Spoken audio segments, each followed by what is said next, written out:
अस्सलाम वालेकुम गाइस, मेरा नाम है अली और मैं अपने channel daily horror stories by Ali से अल्हम्दुलिल्लाह आपके साथ मौजूद हूँ। मैं उम्मीद करता हूँ कि मेरे सब्सक्राइबर्स, मेरे चाहने वाले, मेरे सपोर्टर्स और मेरे वेल विशर्स जहाँ भी मौजूद हैं खैरियत से हैं और उनकी ज़िंदगी बेहतर गुजर रही है। तो मेरी रब ताला से दुआ है कि अल्लाह ताला मेरे इस यूट्यूब फैमिली को, मेरे सपोर्टर्स को, मेरे वेल विशर्स को, मुझे, मेरी फैमिली को, हम सबको सेहत दे, ज़िंदगी दे और हम सबके जो भी काम हैं उनमें आसानियाँ फरमाए। वो तमाम लोग जिन्होंने आज पहली दफ़ा इस चैनल को ट्यून इन किया है, तो उनको बता दूँ कि ये एक ऐसा चैनल है जिसमें रोज़ाना कोई ना कोई हॉरर स्टोरी शेयर की जाती है और मेरी कोशिश यही होती है और अल्लाह ताला ने इज़्ज़त रखी है कि रोज़ाना अब मैं नई नई स्टोरीज़ जो हैं उनको शेयर करता हूँ। तो आप में से वो लोग जो पहली दफ़ा मेरे चैनल के ऊपर आए हैं, तो सबसे पहले तो इस वीडियो को लाइक कर दें और इस चैनल को सब्सक्राइब कर लें। इसके अलावा हमारा जो प्रोग्राम है, जो हमारा चैनल है, उस पे हम उन लोगों का शुक्रिया अदा करते हैं जो रोज़ाना कमेंट्स करते हैं। तो आज मैं चाहता हूँ कि आज पिछल पैरी स्पेशल है और आज की ये जो कहानी है और आज की जो कहानी है पिछल पैरी की मैं आपको सुनाने वाला हूँ। मुझे यकीन है कि पाकिस्तान के किसी भी प्लेटफॉर्म पे आपने ऐसी स्टोरी नहीं सुनी होगी।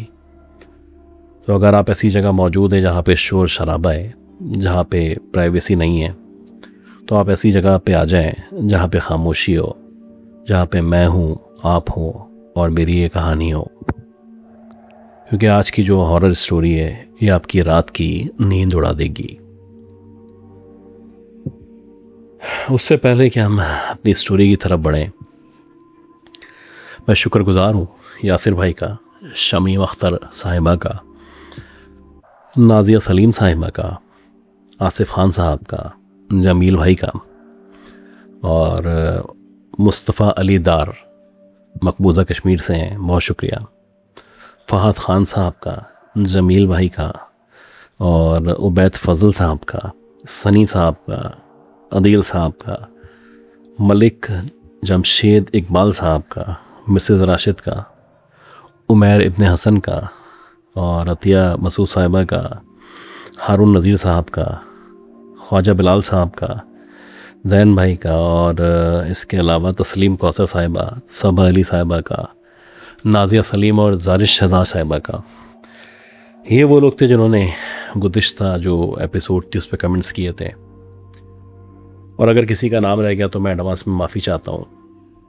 खैर, आज की जो पिछल पैरी की कहानी है तो तैयारी पकड़ लें और आज की जो कहानी है, कहानी हमें हमारे एक दोस्त हैं फरहान अदील साहब की कहानी है और ये कहानी जो है बेसिकली इनका ताल्लुक़ अटक के गांव शाहपुर शमसाबाद से है। अच्छा, ये जो गांव है, आज तो ये गांव तरक्की कर चुका है, लेकिन अगर आप अब से 40-50 साल पुरानी बात करें तो ये गांव तरक्की कर रहा था और कच्चा पक्का गांव था। एतराफ़ में यानी इन्होंने एक वर्ड यूज़ किया है, पगडंडी, यानी एक गांव से दूसरे गांव का जो रास्ता था ये बड़ा कच्चा पक्का रास्ता था और दोनों तरफ दरख्त मौजूद थे।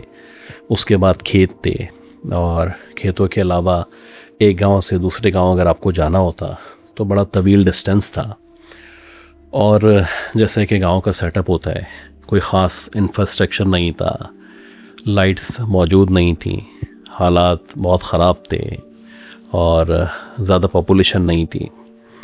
ख़ास तौर पे जब सर्दियाँ हुआ करती थी तो गांव के जो लोग थे वो प्रेफर किया करते थे कि भाई मगरिब होने से पहले पहले घर आ जाएं। अच्छा, इसके पीछे ये वजह नहीं थी कि गांव में लाइट नहीं थी, इसके पीछे ये वजह थी कि ये गांव पिछल पैरी के बहुत सारे वाक़यात जो हैं उनको देख चुका था और इस गांव में सबको पता था कि एक पिछल पैरी का ना सिर्फ साया है बल्कि अक्सर रात में जो लोग ट्रैवल करते हैं ये उनको दिखाई दिया करती है। ये जो गांव था, इस गांव से मुत्तसिल कुछ फासले पे एक मज़ार शरीफ मौजूद था और ये जो मज़ार था इस मज़ार की भी दीवारें या जो स्ट्रक्चर था वो बड़ा कच्चा पक्का था। उसके आगे एक छोटा सा कच्चा सहन मौजूद था और उसके आगे एक बड़ा सा दरख्त था जहाँ पे लोग हरी चादरें, तावीज़ा, धागे बाना करते थे, जैसे लोग मन्नत मानते हैं। तो एक दफ़ा ऐसा हुआ कि एक बुज़ुर्ग थे, वो किसी भी मजबूरी के तहत, किसी भी वजह से वो जब दूसरे गांव से अपने गांव के लिए निकले तो असर का टाइम हो चुका था। और वहाँ से अगर आप यहाँ की बात करें तो ये जो डिस्टेंस था ये तकरीबन 1 से 1.5 घंटे का रास्ता था और कोशिश ये थी कि मगरिब से पहले पहुँच सकें, लेकिन क्योंकि डिस्टेंस ज़्यादा था तो कोशिश का कोई फ़ायदा नहीं था। खैर, ये जो बुज़ुर्ग थे इनके पास एक लाठी मौजूद थी, एक लालटेन थी, क्योंकि उन्होंने उस वक्त नहीं जलाई थी, लेकिन उनके पास इंतज़ाम था कि वो जला सकते थे। अब ये बुज़ुर्ग बताते हैं कि मैं उस दूसरे गांव से अपने गांव के लिए निकला। जैसे जैसे मैं अपने गांव की तरफ बढ़ रहा था वैसे वैसे अंधेरा बढ़ता जा रहा था और फाइनली वो टाइम आ गया कि मगरिब हो चुकी थी, यानी कि अंधेरा होना शुरू हो चुका था। और आहिस्ता आहिस्ता करके ये जो रास्ता था ये मुकम्मल वीरानी में तब्दील होता जा रहा था। शदीद सर्दी थी और आहिस्ता आहिस्ता करके जब मुकम्मल तौर पे अंधेरा हो चुका तो सिर्फ चांद की रोशनी थी जिस रोशनी में मुझे कुछ दिखाई दे रहा था। खैर, मैंने लालटेन जलाई और तेज़ी से अपने गांव की तरफ बढ़ता चला गया। अब वो जो रास्ता था, जिस रास्ते पे वो मज़ार या वो जगह आया करती थी जहाँ पे लोग अपनी मन्नतें मानते थे, जिस दरख्त पे अपने बैंड या चादरें वगैरह बांध के दुआएं किया करते थे, तो जब मैं उस मज़ार के सामने की तरफ से गुज़र रहा था तो मैंने देखा कि मेरे और मज़ार के दरमियान जो रास्ता है उस रास्ते पे एक औरत खड़ी हुई है और वो औरत बाकायदा उस मज़ार की तरफ चलती चली जा रही है। अब ये जो औरत थी बज़ाहिर दिखने से बड़ी लईम शईम लग रही थी, बड़ी ऐसा लग रहा था जैसे हट्टी कट्टी औरत है और अजीब हुलिया था उसका थोड़ा सा। उसके बाल खुले हुए थे, दुपट्टा उसने लिया हुआ नहीं था और कुछ अजीब तरीके से अपने बालों को ऐसे हिलाती हुई वो आगे बढ़ रही थी। बाल उसके इस कदर लंबे थे कि दूर से देखने पे ऐसा एहसास हो रहा था जैसे उसके बालों ने उसके घुटनों तक बआसानी पहुंच जाना था। खैर, अब जब मैंने उस औरत को देखा तो मेरे जहन में तो यह आना चाहिए था कि रात है, ख़तरनाक है, यहाँ पे रुकना या इस औरत को फॉलो करना ठीक नहीं है। लेकिन जिस अंदाज से वो मज़ार की तरफ या उस बरामदे की तरफ जा रही थी जहाँ पे कच्चा एक सहन मौजूद था, जहाँ बाहर दरख्त था, तो मैंने सोचा कि मैं जाके देखता हूँ कि आखिर क्या चक्कर है और इतनी रात में ये औरत मज़ार की तरफ क्यों जा रही है। जब मैं उसको फॉलो कर रहा था तो देखते ही देखते मुझे ऐसा लग रहा था जैसे उसका चलने का जो अंदाज़ है बड़ा मुख्तलिफ अंदाज़ है और कभी कभी जैसे चौपाहे चला करते हैं उस तरह चलने का एहसास हुआ करता, जैसे कि उसके पाँव में कोई झोल हो, कोई चोट हो या उसका पाँव सही तरह वो रख नहीं पा रही हो।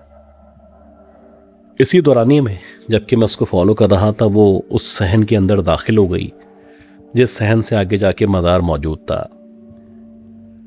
अब जब मैं उसको फॉलो कर रहा था तो फॉलो करते करते जब मैंने थोड़े डिस्टेंस से उसको देखा तो शाम की रोशनी में मैंने देखा कि उसने अपने जो बाल थे उनको एकदम से आगे किया और उसके बाल देखते ही देखते इस कदर लंबे हो चुके थे कि उसके बाल सहन की ज़मीन को छू रहे थे। हैरान कुन बात ये थी कि वो अपने बालों से ऐसे ऐसे करके वो जो सहन था उसको ऐसा लग रहा था जैसे साफ कर रही है। यानी ये जो भी मखलूक थी ये अपने बालों से उस मज़ार के अहाते में जो आंगन मौजूद था उस आंगन की मिट्टी को साफ कर रही थी। अब मुझे प्रॉपर्ली उसका वजूद दिखाई दे रहा था। बहुत ही अजीब सा, भयानक सा उसका चेहरा था और इस अंधेरे में उसकी जो आंखें थीं वो लाल शोलों की तरह चमकती हुई महसूस हो रही थीं। और जब मैंने अब उसके पाँव पे उसके खड़े होने पे गौर किया तो मुझे उसके पाँव के उल्टे होने का एहसास हुआ। यानी ये जो भी औरत वहाँ पे मौजूद थी उसके ना सिर्फ पाँव उल्टे थे, बल्कि पता नहीं किस वजह से, किस हिकमत के तहत, और अल्लाह ही जानता है कि वो क्यों अपने बालों से उस सहन की मिट्टी को साफ कर रही थी। खैर ये बुज़ुर्ग थे और इनको अंदाज़ा हो चुका था कि ये वही पिछल पैरी है जिसके किस्से कहानियाँ हम अपने बुज़ुर्गों से सुनते चले आए हैं। तो ये जो बुज़ुर्ग थे वहाँ से मुड़े और मुड़ने के बाद जो भी कुरानी आयत इनको आती थी ये पढ़ते पढ़ते आहिस्ता आहिस्ता उसी ट्रैक पे, उसी कच्चे पक्के रास्ते पे, उसी पगडंडी पे पहुँच गए जहाँ से गांव आया करता था।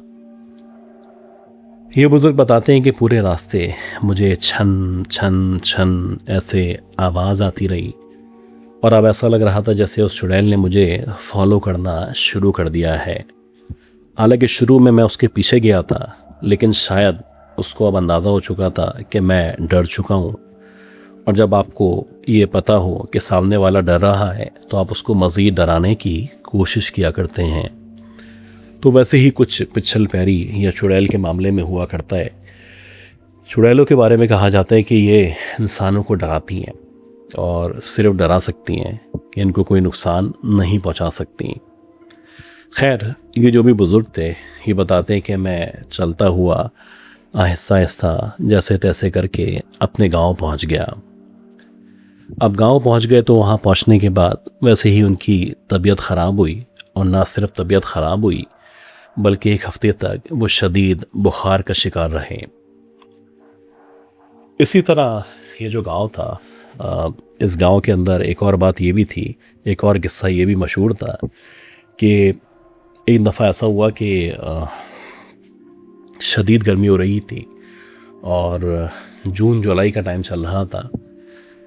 तो गांव में इस कदर गर्मी थी कि जो गांव के लोग थे ये अक्सर ऐसा होता था कि अपने जो पलंग हैं वो छतों के ऊपर डाल के या घरों के बाहर बरामदे में या फिर घर के बाहर पलंग डाल के सोया करते थे।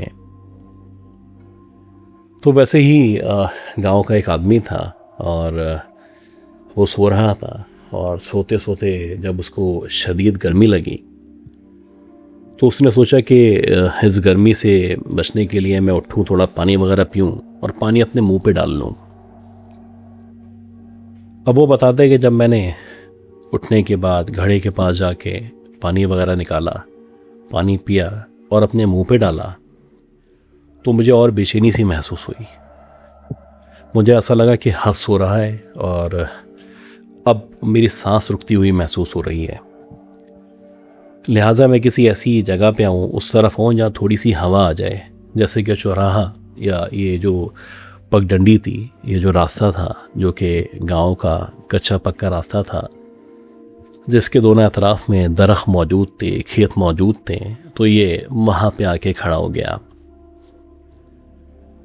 अभी आदमी बताता है कि मैं वहाँ आके खड़ा हुआ तो थोड़ा सा हल्का सा ठंडक का एहसास हुआ, यानी क्योंकि एतराफ़ में दरख्त और खेत मौजूद थे तो वो गर्मी जो मुझे वहाँ पे लग रही थी उससे कुछ बेहतर वेदर यहाँ पे महसूस हो रहा था।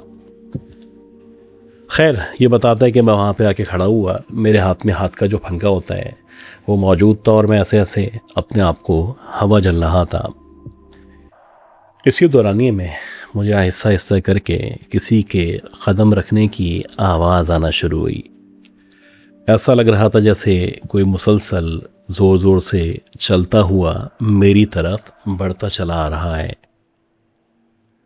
और जो भी मेरी तरफ बढ़ता हुआ आ रहा है वो सामने उसी कच्चे पक्के रास्ते से मेरी तरफ बढ़ रहा है। और जैसे जैसे वो ज़मीन पे कदम रख रहा है वैसे धम धम धम ऐसे आवाज़ महसूस हो रही है। अब गांव के लोग थे, जो भी था बहरहाल, लेकिन इतनी जल्दी रास्ता देना या इतनी जल्दी भाग जाना मुमकिन नहीं था। तो ये वहीं खड़ा रहा और इसका ख्याल था कि हो सकता है कोई अजनबी हो जो कि रास्ता भूल चुका हो। लेकिन अजीब बात ये थी कि जब इसने उस तरफ गौर किया जहाँ से आवाज़ आ रही थी, तो इसने देखा कि एक औरत है जिसका बहुत ही लंबा कद है, जो कि तकरीबन 6-6.5 फीट के दरमियान है। वो सामने से चलती हुई इसकी तरफ आ रही है। वैसे ही उसका हुलिया था, वैसे ही उसने सफ़ेद कलर का लिबास पहन रखा था, और जैसे जैसे वो कदम रख रही थी वैसे वैसे छन छन छन ऐसे आवाज़ अपने कानों में महसूस हो रही थी। यानी या तो उसने पायल या घुंघरू पहन रखे थे, या फिर कोई ऐसी चीज़ थी जैसे कि जंजीर या फिर चूड़ियाँ, जिसकी आवाज़ इसको अपने कानों में सुनाई दे रही थी। अब ये बता दें कि जैसे जैसे वो मज़ीद करीब आ रही थी और मुझे जब उसके वजूद पे मज़ीद गौर करने का मौका मिला, और जब मेरी नज़र एग्जैक्टली उस औरत के पैरों के ऊपर पड़ी, तो एक लम्हे के लिए मुझे शौक सा लगा। मैं परेशान हुआ और मुझे ऐसा लगा कि शायद जो मैंने देखा है वो हकीकत नहीं है। लेकिन ऐसा ही था कि इसके सामने जो औरत मौजूद थी, एक तो उस औरत के जो पाँव थे वो उल्टे पाँव थे, और दूसरी बात यह कि उल्टे पाँव के साथ साथ अब वो इसके इस कदर करीब आ चुकी थी कि इस औरत से बचना या बच के पलटना और पलट के भागना मुमकिन नहीं था।